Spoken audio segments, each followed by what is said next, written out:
오늘 설교는 주기도문 그리고 성막기도의 찬란한 비밀을 완성해 가자 세 번째 시간 회개에 대해서 말씀을 선포하도록 하겠습니다. 먼저 본문을 읽고 시작합시다.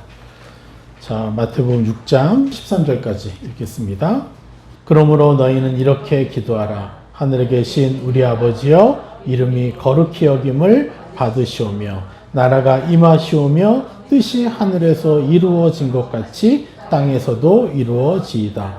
오늘 우리에게 일용할 양식을 주시옵고 우리가 우리에게 죄 지은 자를 사하여 준 것 같이 우리 죄를 사하여 주시옵고 우리를 시험에 들게 하지 마시옵고 다만 악에서 구하옵소서. 나라와 권세와 영광이 아버지께 영원히 있사옵나이다. 아멘. 할렐루야. 오늘 주제는 이제 회개에 대한 것이죠. 바로 나라가 임하시오며. 그래서 오늘 말씀의 주제는 바로 종교적 회개에서 벗어나 진리적 회개를 누리고 전파하자라는 주제로 말씀을 전하도록 하겠습니다. 여러분, 성막의 구조 그리고 주기도문의 구조상에서 나라가 임하시오며, 이것이 바로 성막에서는 바로 세 번째 관문인 물두멍인 것이죠. 바로 회개라는 거예요. 그래서 이것은 더럽혀지는 것을 씻어내고 자신의 신분을 누리는 것이 회개인 것이에요. 성막기도에서 첫 번째 관문은 뭐예요? 바로 양의 문이죠. 바로 감사. 누구든 들어갈 수 있는. 그게 바로 하늘에 계신 우리 아버지를 부를 때 우리는 언제든지 감사로 아버지를 만나야 되는 것이고, 두 번째 관문은 번제다. 이제 보혈감사죠. 신분의 변화. 이름이 거룩히 여김을 받으옵소서. 이렇게 나아가는 것이죠. 자, 그럼 오늘 회개에 대해서 들어가자면 회개의 정의에 대해서 먼저 원어로 살펴봅시다. 헬라어로 회개는 뭡니까? 바로 메타노이아. 메타, 바꾸다. 노이아, 생각을.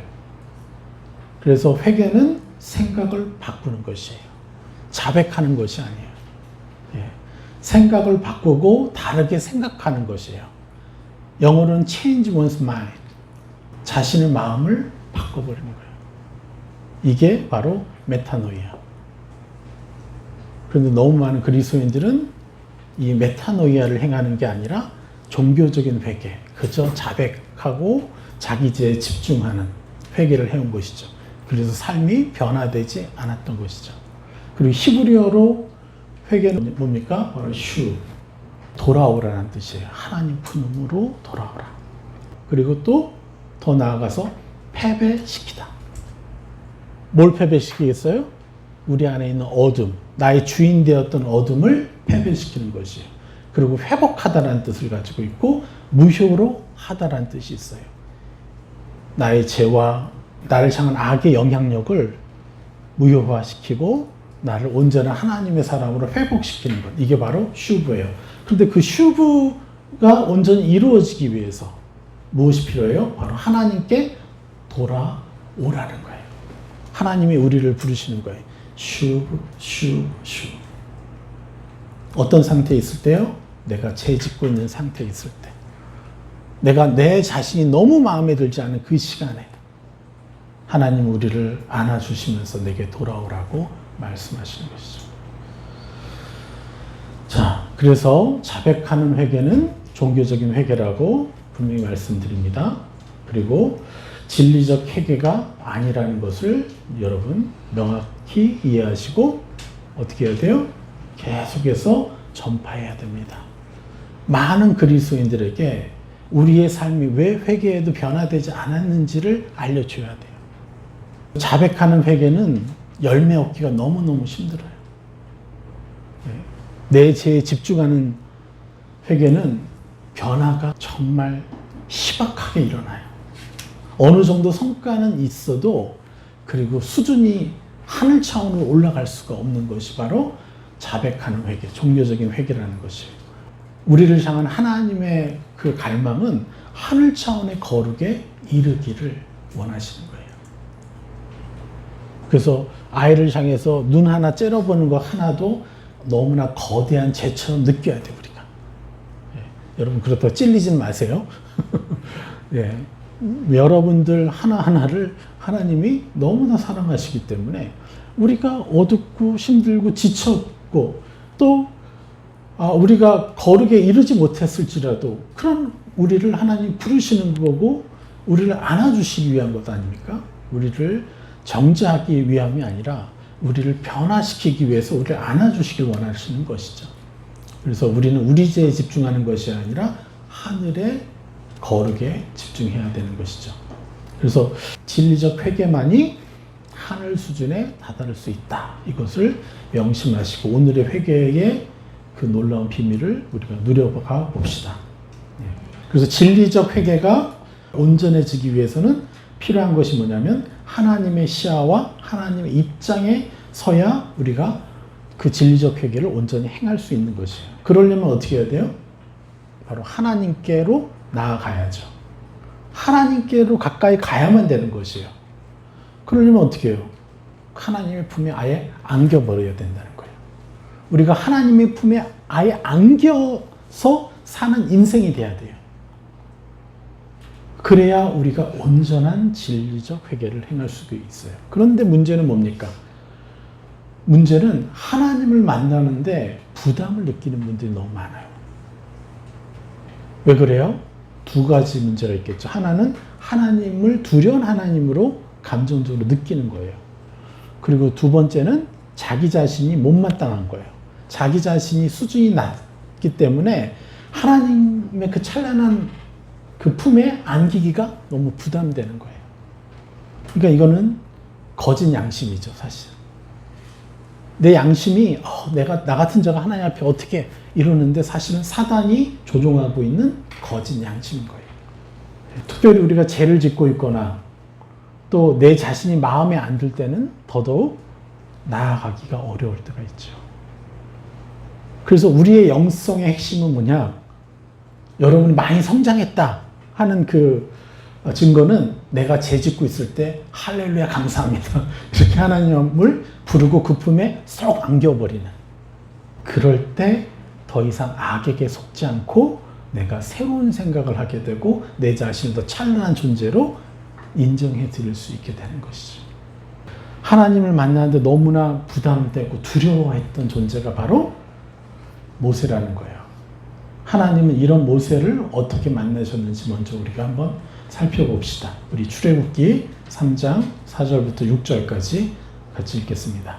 여호와께서 그가 보려고 돌이켜 오는 것을 보신지라 하나님이 떨기나무 가운데서 그를 불러 이르시되 모세야 모세야 하시매 그가 이르되 내가 여기 있나이다. 하나님이 이르시되 이리로 가까이 오지 말라. 내가 선 곳은 거룩한 땅이니 내 발에서 신을 벗으라. 또 이르시되 나는 내 조상의 하나님이니 아브라함의 하나님, 이삭의 하나님, 야곱의 하나님이니라. 모세가 하나님 배웠기를 두려워하여 얼굴을 가리매.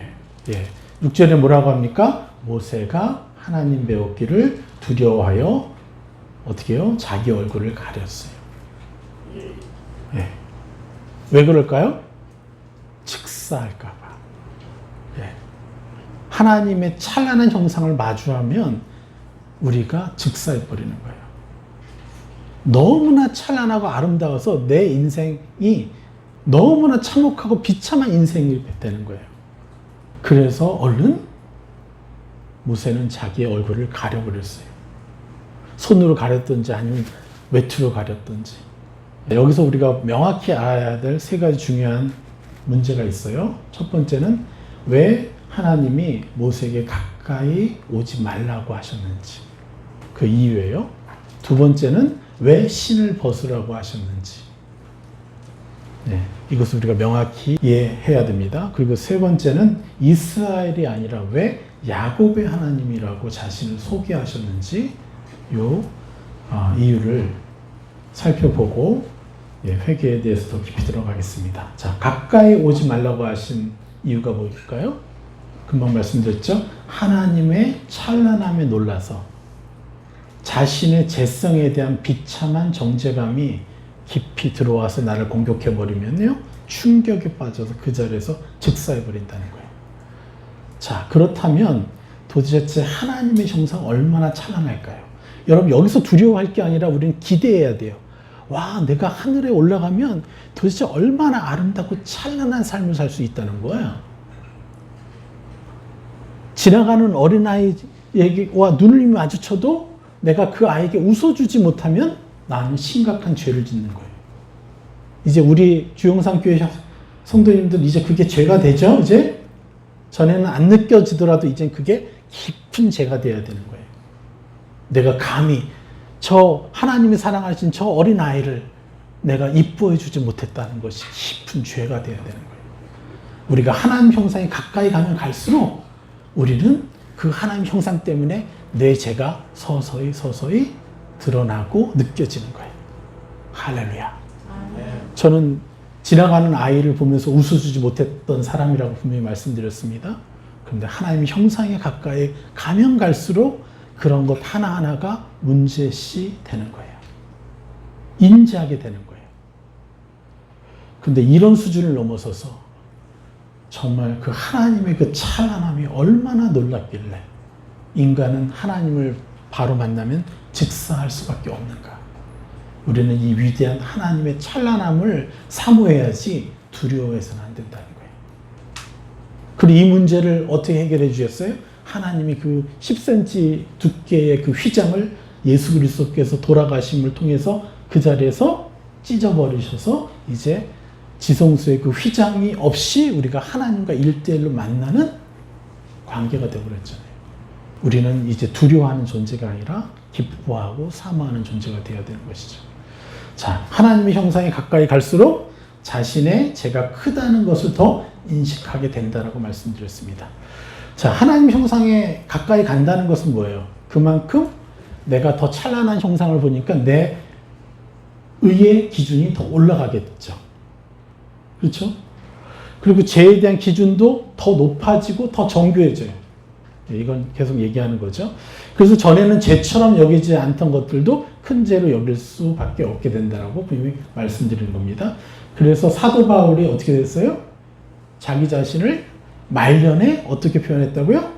죄인 중에 괴수가 자기라고 인식했다는 거예요. 그것은 사도 바울이 하나님께 그만큼 더 가까이 갔기 때문에 그런 것입니다.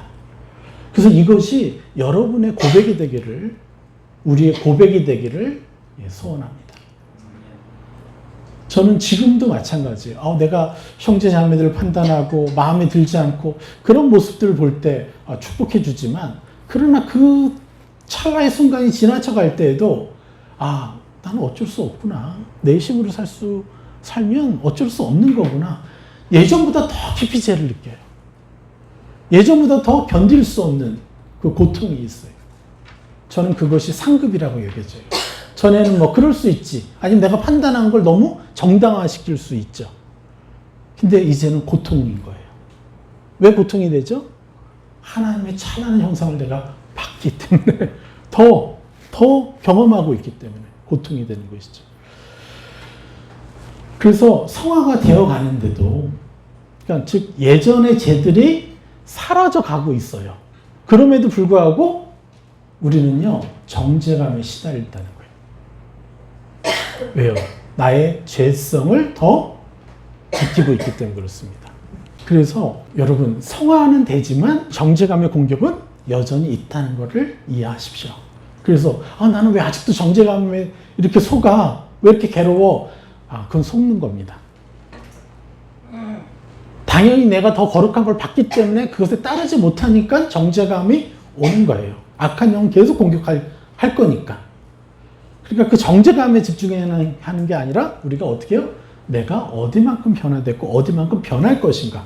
내가 어디만큼 더 찬란한 하나님의 형상을 내가 침노하려고 하고 있는가로 여러분 감사하십시오. 지금 내가 못하고 있는 것에 집중할 필요가 없어요. 어쩔 수 없어요. 이 세상에 사는 동안 우리는 끊임없이 정죄감에 속습니다. 왜요? 이 땅의 주인은 사단이기 때문에 어쩔 수 없습니다. 우리가 성화를 더 많이 이뤄낸 만큼 똑같이 그 정죄감도 같이 있다는 거예요. 전에는 제가 아이를 바라보면서 웃어주지 못하는 거가 정죄가 뭐 안 받았습니다. 근데 지금은 받잖아요. 그죠? 그러니까 새로운 죄가 생겨나는 거예요. 우리가 거룩해지면 거룩해질수록. 그래서 정죄감이 여러분 줄어드는 것이 아니라 우리가 속지 않으면 되는 것이에요. 네. 자, 그래서 하나님은 예수 그리스도를 통해서 정죄감을 갖지 않도록 만들어 주셨죠. 십자가의 보혈을 통해서 우리를 완전한 의인된 자, 옛사람이 이미 죽어버린 자, 이제 새 사람만 입으면 되는 자로 우리를 만들어 주셨습니다. 얼마나 놀랐습니까? 그럼에도 아기수화되는 정죄감 때문에, 정죄감의 화전 때문에 우리가 자신의 의인된 신분을 누리기가 참 쉽지는 않습니다. 그래서 우리가 공동체로 같이 모여서 예배드리고 같이 셀을 하면서 자꾸 어둠으로부터 속았던 것들을 걸러내고 죽이고 새 사람 입는 그 일을 통해서만이 우리가 성장할 수 있는 것입니다. 예. 그래서 하나님은요, 예, 우리에게 안정감을 주시려고 하는 거예요.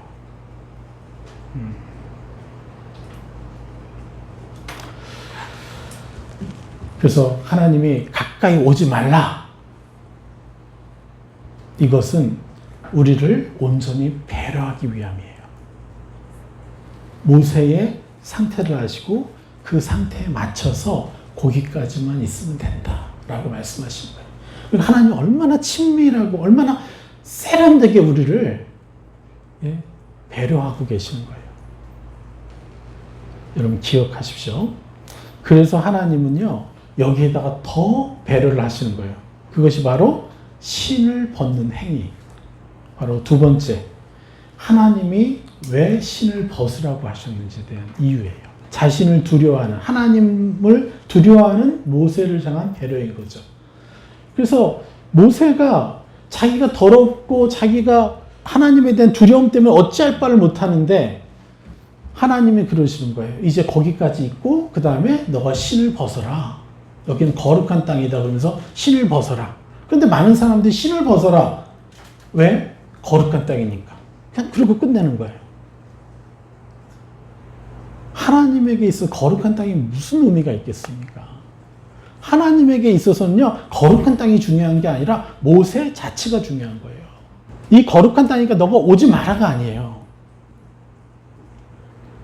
그거는 모세가 가지고 있는 하나님과 가까이 만나기에는 뭔가 막혀있는 두려움과 찝찝함, 자기 자신의 그 더러움들에 집중하는 나머지 하나님과 감히 어떻게 대화를 해, 어떻게 만나, 이 막혀진 담을 빼내기 위함이에요. 그것이 뭐냐면 의인된 행위죠. 왜요? 너가 신이라도 벗으면 모세가 내가 신이라도 좀 벗었으니까 이제 하나님 앞에 내가 좀 할 도리를 좀 했구나 라는 그 행위를, 그의 의가 좀 생겨나도록 하나님이 말씀해 주시는 거예요. 배려해 주시는 거라는 거예요. 이해가 됩니까? 자기가 되는 거예요. 신문을 벗는다는 것은. 내가 더럽지만 내 신이라도 벗어서 하나님 앞에 예의를 다하는 거죠. 그러니까 어느 정도는 안정감을 가지게 돼서 이제 비로소 하나님과 대화가 가능해지는 거예요. 자신의 할 도리를 했다라는 그 안정감. 그래서 이스라엘에게는 율법을 주셨죠. 그래서 평안히 하나님과 만날 수 있도록 도와주시기 위한 배려가 바로 내 신을 벗으라고 하신 거예요. 하나님 우리의 삶에서 계속해서 우리에게 말씀하십니다. 우리를 도우시려고. 자, 우리가 모세를 처음 만나주신 이 사건을 통해서 참 하나님이 되실 수 있는 자격을 우리가 엿볼 수가 있어요. 이토록 한 영혼 한 영혼을 최선을 다해서 배려해 주실 수 있는 분만이 참 신인 것이다. 죄로 더럽혀진 인간에게 친아버지가 되어주실 수 있는 분만이 참 신인 것이다. 여러분의 육적인 부모로부터 오해된 그런 아버지의 형상이 아니라 완전한 친아버지, 이 분만이 우리의 완전한 참신이 되실 수 있는 것이죠. 그래서 더럽혀진 상태에서도 품에 안길 수 있는 분만이 참 하나님이시라는 것, 이것을 여러분 기억해야 돼요. 그래서 아까 세 번째로 우리가 명확히 알아야 될 세 가지 문제 중에 하나가 뭐라고 그랬죠? 이스라엘이 아니라 야곱의 하나님이라고 자신을 소개한 이유. 이것이 바로 이것입니다. 자, 야곱은 무슨 뜻이에요? 비열한 자잖아요. 야곱의 뜻은 비열한 자예요. 그런데 야곱이 비열한 삶을 살다가 축복을 얻다가 결국은 이게 망하게 생겼을 때 하나님을 만나서 이제 하나님과 싸워서 이긴 자가 됐어요. 그래서 야곱이 이스라엘이라는 이름을 가지게 됐어요. 하나님과 겨루어 이긴 자, 이스라엘. 그럼 하나님은 하나님과 겨루어 이긴 자의 하나님이셔야 되는데 왜 야곱의 하나님, 비열한 자의 하나님이라고 자기를 소개할까요? 이게 우리의 아버지 되심이에요. 가장 연약한 자가 더 마음에 걸리는 게 부모의 심정 아닙니까? 그리고 분명히 말씀하시는 것은 이것을 통해서 나는 연약한 자의 하나님이다. 난 연약한 자의 하나님이기 때문에 너희들의 연약한 가운데 나를 아버지로 부를 수 있다. 이게 바로 야곱의 하나님이신 것이죠. 뭐 이 부분에 대해서는 늘 저희가 하던 얘기니까 제가 그냥 이 정도까지만 할게요. 그래서 명확하게 하나님은 자신을 이스라엘의 하나님이 아니라 야곱의 하나님이라고 부르는 이 찬란한 형상을 여러분 이해하셔야 됩니다. 자, 이제 회개해야 될 내용 하나하나를 자세히 살펴봅시다. 나라가 임하시오며, 첫 번째가 뭐예요? 1번 같이 읽어볼까요? 성삼위 하나님이 성령님을 통해 제 안에 거주하고 계시다는 진리를 예수님처럼 24시간 인식하며 살아가게 해주셔서 감사합니다. 자신이 누구인지를 명확히 감정으로 누리라는 것입니다. 성삼위 하나님이 성령님을 통해서 제 안에 거주하고 계시잖아요. 이게 진리잖아요. 예. 정말 가장 핵심 중의 핵심은 뭐냐? 이 진리의 핵심, 이 은혜의 핵심은 그 위대한 성령 하나님이 내 안에 거주하고 계시다는 거예요. 그것을 위해서 예수 그리스도께서 십자가에 못 박히신 거예요.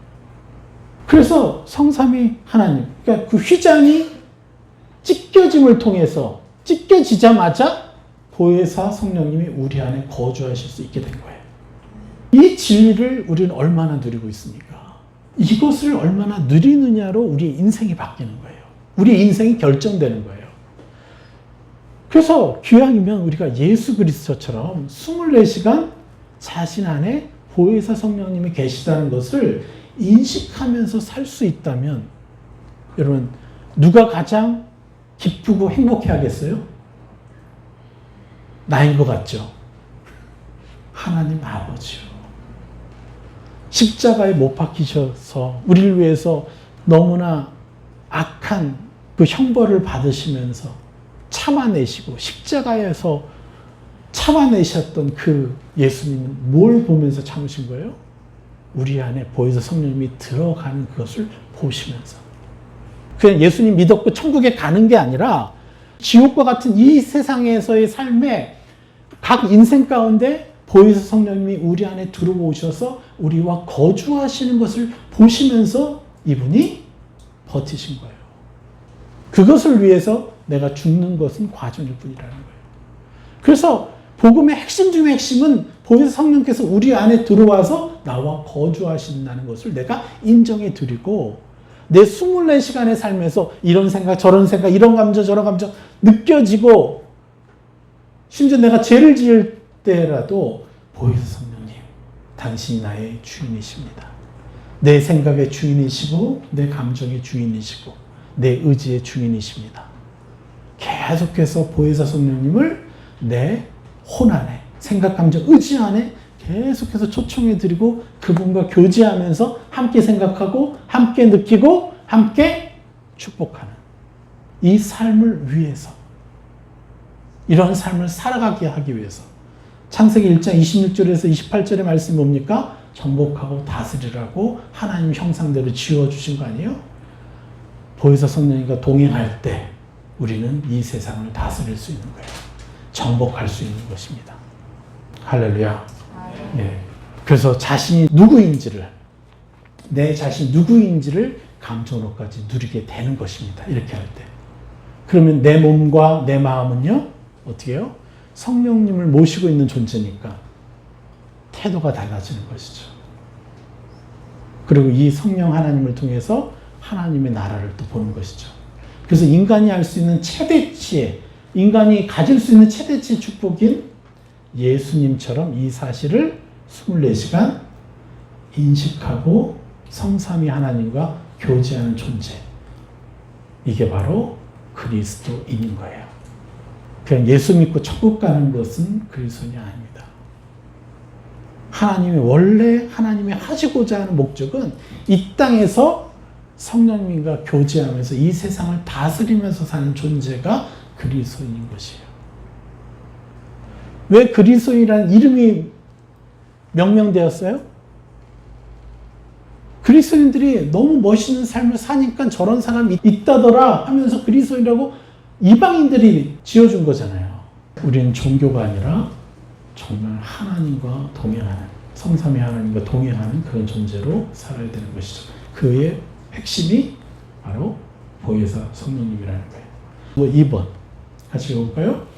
성령님이 가지고 계신 하나님 나라의 온갖 찬란한 형상들을 우리로 입어서 이 땅에 현현하게 하시니 감사합니다.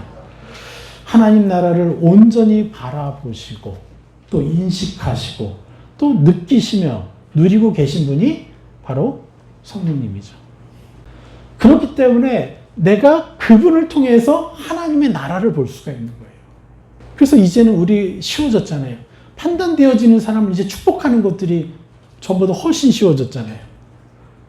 남들에 대해서 불평하고 시기하고 질투하는 게 이제 많이 사라졌잖아요. 제가 어제 우리 성도님 양 드시는 거 분석을 했더니 와 진짜 너무 참혹할 정도의 세기야. 조현병 약 3종류, 모약 너무너무 심각하더라고요. 근데 이거는 임산부들은 절대 먹으면 안 된다. 다 그렇게 써져 있는 거예요.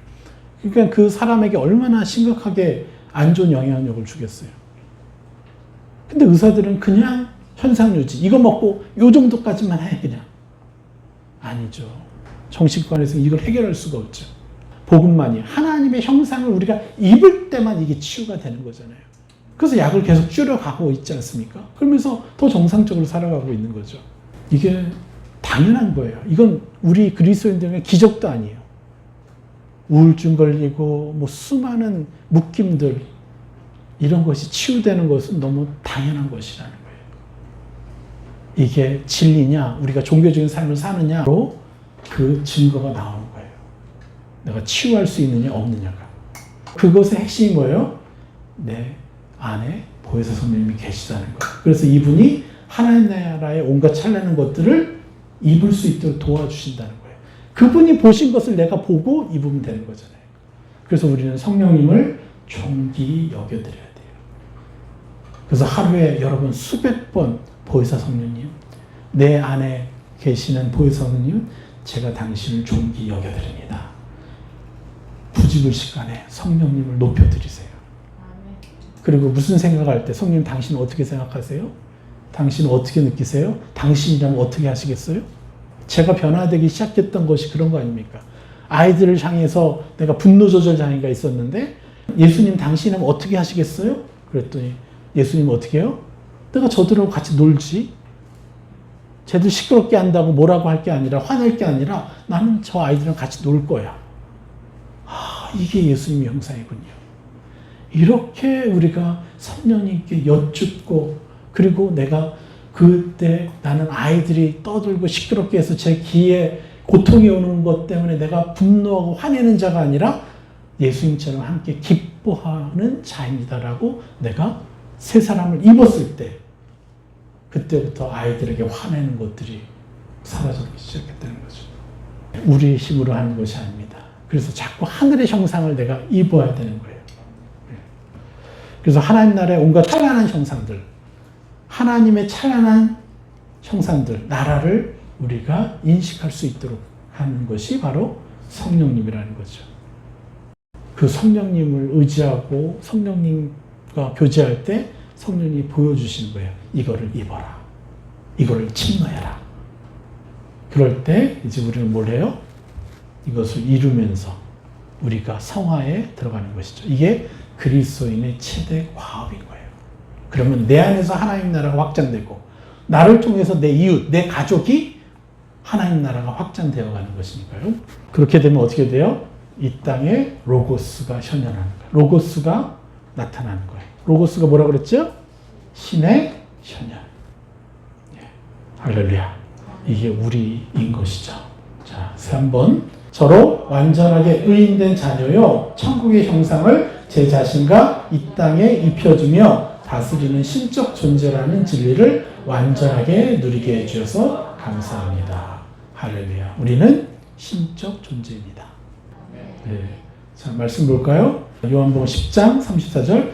예수께서 이르시되 너희 율법에 기록된 바 내가 너희를 신이라 하였느라 하지 아니하였느냐. 35절. 성경은 폐하지 못하나니 하나님의 말씀을 받은 사람들을 신이라 하셨거든.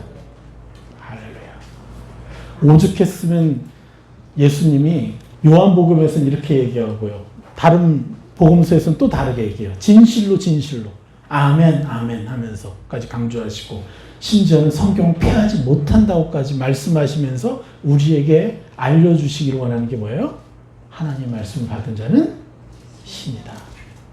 여기도 신도요. 어떻게 쓰는지 아세요? 그냥 데오스를 써요. 헬라어 데오스. 우리가 그것을 인정해 드려야만 내 안에서 그 능력이 나타나는 거죠. 네.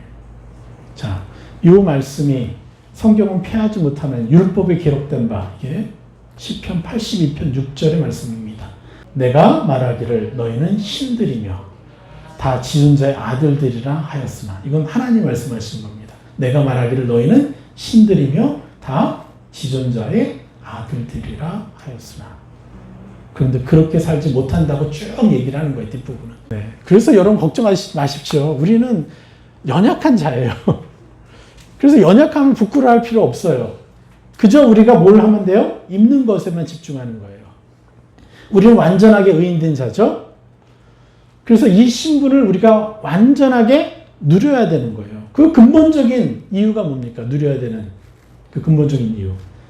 자신의 죄에 집중하지 않게 돼요. 그리고 오로지 침노해야 할 천국에 집중하는 삶을 살 수 있어요. 이걸 도와주시는 거예요. 자, 두 가지를 볼까요? 죄에 집중하는 삶, 천국에 집중하는 삶. 죄에 집중하는 하면요, 정죄감에 사로잡히는 시간을 너무 많이 가지게 돼요. 내가 마음에 들지 않는 모든 것들 때문에 나를 계속 탓하고, 이게 탓하다 보니까 내 탓만 해요. 내 탓하고 그러면 어떻게 돼요? 남을 탓해, 가족을 탓해요. 저희 집은 저 때문에 짜증이 충만한 가정이었어요. 근데 저희 가정은 짜증이 없어졌잖아요. 저는 분노 조절 장애에다가 또 짜증, 뭐 판단, 온갖 건 다 갖고 있던 사람들이 이게 하나하나 다 없어졌어요. 왜요? 나의 실수에 집중한 게 아니라 내가 무엇을 입을까에 집중하기 시작하면서 사라지기 시작했어요. 정죄에 사로잡히는 시간은 뭐예요? 바로 지옥의 시간인 거예요. 바로 악에게 지배당하는 시간을 사는 거예요. 근데 천국에 집중하는 시간은 뭐예요? 천국의 형상을, 하나님 나라의 형상을 침노하는 시간을 보내는 거예요. 이걸 뭐라고 하는 거예요? 지옥의 시간이 아니라 신의 시간을 사는 자.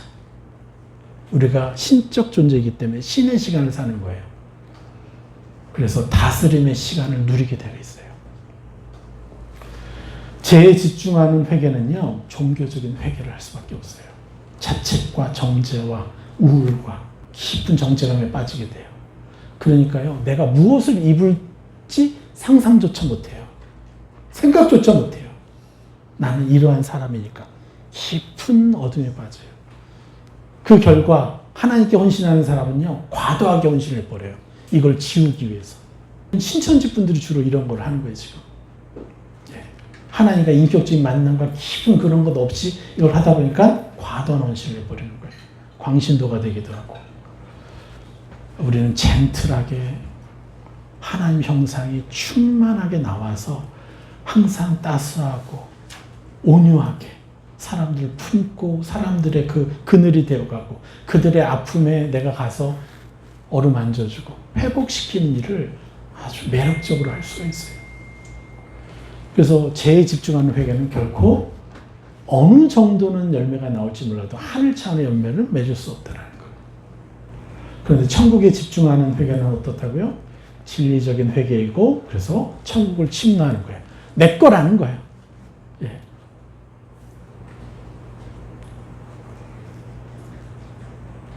제가 하나님께 물어봤다고 그랬잖아요. 아이들이 막 재밌게 놀아요. 근데 제가 금식을 하도 많이 해가지고 기가 막 너무 약해가지고 아이들 소리 한번 지르기만 해도 이게 너무 고통스러운데 그래서 내가 막 화가 나려고 하는 그 와중에 예수님 당신이라면 어떻게 하실 거예요? 여쭤봤더니 나랑 같이 뒹굴고 같이 놀지? 근데 이게 나한테 너무나 찬란한 것이 돼가지고 저는 안 될 것 같아요. 그래서 예수님하고 타협 본 게 있어요. 나는 같이 뛰어노는 존재는 안 되더라도 그냥 저렇게 뛰어노는 아이들 보면서 흐뭇하게 웃어주고 행복해 할 수 있는 정도는 입을 수 있을 것 같아요, 하나님. 하고 그걸 입었어요. 진짜 제가 땅을 치고 후회하고 있는 거예요, 그게. 그래서 제가 분노하는 건 사라졌는데 아이들하고 놀아줄 줄을 모르잖아요. 저는 제 아버지가 저하고 놀아준 기억이 한 번도 없거든요. 그러니까 나는 내 아이들하고 시간을 많이 보내는데 어떻게 놀 줄을 모르는 거야. 그런 아빠를 내가 선물해 줬으면 너무 좋았을 텐데. 근데 그때는 너무도 찬란해서 내가 있기가 부담되는 존재였던 거예요. 근데 그때부터 안 되더라도 입었으면 이걸로 만족하고 일단은 아이들 보면서 내가 더 흐뭇해하는 존재가 되었습니다라고 딱 침노하고 입었으니까 내가 된 거잖아요. 그렇게. 그런데 아이들하고 뒹굴면서 되는 존재라고 믿음은 없지만 선포라도 했으면 어땠을까? 제가 땅을 치고 후회하는 거예요. 여러분들은 저처럼 땅을 치고 후회하지 않도록 더 찬란한 걸 입으십시오. 침노하십시오. 못할 게 뭐 있습니까? 주님의 이름으로 기도하는데 여러분의 한계를 뛰어넘으십시오. 그래서 천국에 집중해서 성령님께서 입으라고 하시는 것을 여러분 순종하십시오. 제게는요, 어떤 순종이 더 쉬웠냐면 경찰들이 와서 나를 잡아가겠대. 그래? 그렇게 해봐. 차라리 이렇게 순종하는 게 더 쉬웠어요. 어떤 것보다? 아이들하고 뛰노는 것을 잘하는 아빠입니다 보다도 차라리 경찰한테 붙잡혀가서 감옥에 가는 게 더 쉬웠어요. 이게 말이 됩니까? 이게 너무 안타까운 거예요. 그러니까 내가 아버지의 이미지를 우리 아이들한테 온전히 줄 수가 없었다. 이게 너무너무 안타까워요. 차라리 감옥 가는 게 쉬워. 그 복음 전하다가 감옥 가서 뭐 어떠세요? 중요한 것은 그 안에 하나님의 형상이 있으니까.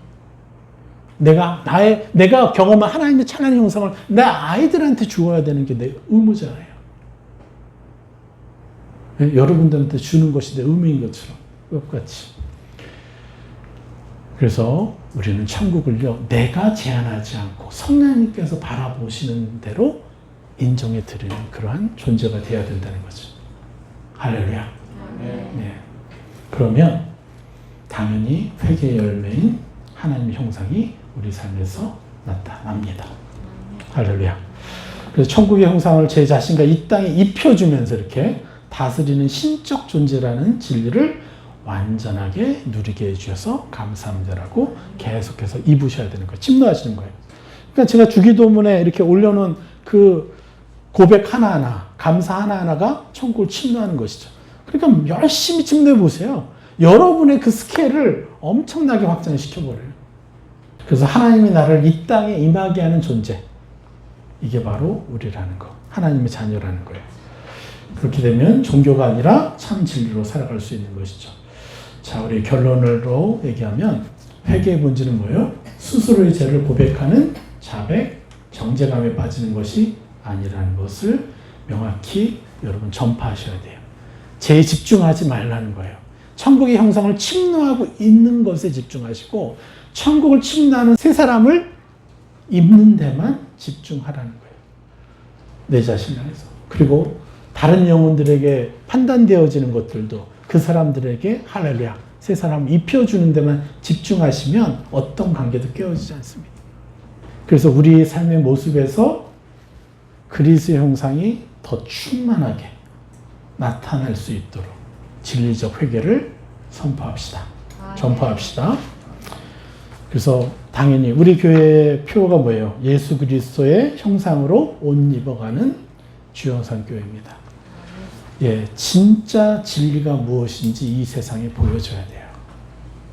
예, 세상으로부터 욕먹는 그런 교회가 아니라 제가 요즘에 이미진이라는 팝송을 들었어요. 존 레논이 부른 노래. 참 평화를 얘기해요. 하나가 되기를 원해요. 나라도 없고 뭐도 없고. 그런데 그 사람이 또 무슨 얘기를 해요? 상상해 보라는 거예요. 이미진. 나라가 없는 세상을. 그래서 서로가 싸우지 않는 세상을. 그러면서 뭐도 없는 세상을 또 얘기해요. 종교가 없는 세상을 꿈꾸는 거예요. 이 사람이. 종교가 아니라 진리, 오직 예수 그리스도의 형상만이 이 땅을 지배하게 돼야 돼요.